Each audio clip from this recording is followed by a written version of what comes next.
Over the past few weeks, there's been a lot of name calling going on, and I guess that's not that unusual in our culture. But recently, over the past few years, we've heard lots of people call names, adults sounding like children, spoiled and rotten to the core, and yet names are important because they say something about who we are.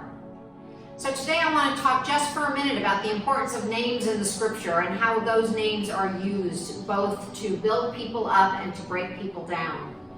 I was looking at the Old Testament, and in the Old Testament there are a lot of characters, and almost every single one of those characters has a name that means something other than just being a name.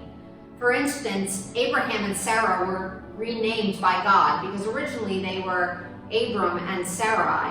When God changed their name to Abraham and Sarah, they became the father and mother of many nations. They had significance because God gave them new names and God gave them power because of his naming.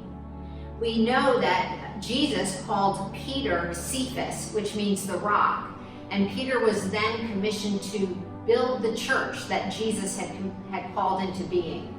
Those are really important names for those of us who understand that the person who names is the person who has power over you.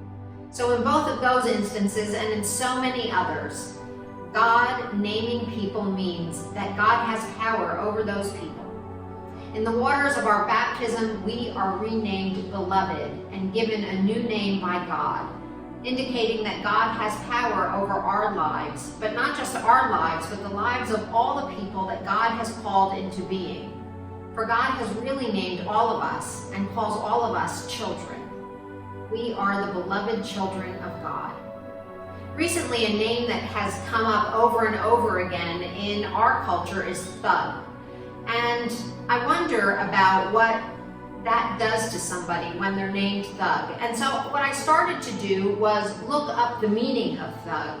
And in Merriam-Webster's dictionary, a thug is a brutal ruffian or assassin, or even a gangster. And I guess that's pretty much what we think about when we think of thugs.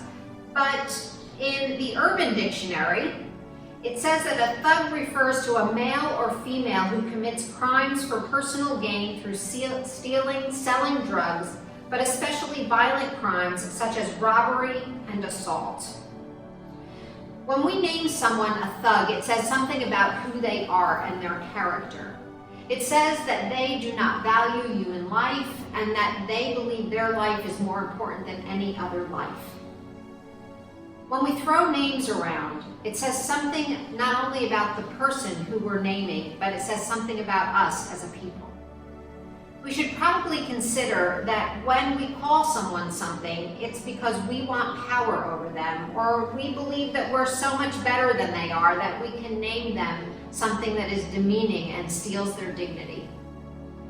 What if we began to name people beloved? What if we began to name people brother or sister? What if we began to see people the way God sees us? Because none of us are perfect. None of us have our lives all together. And I suppose in some way, the violence that we perpetrate, either knowingly or unknowingly, makes us all thugs.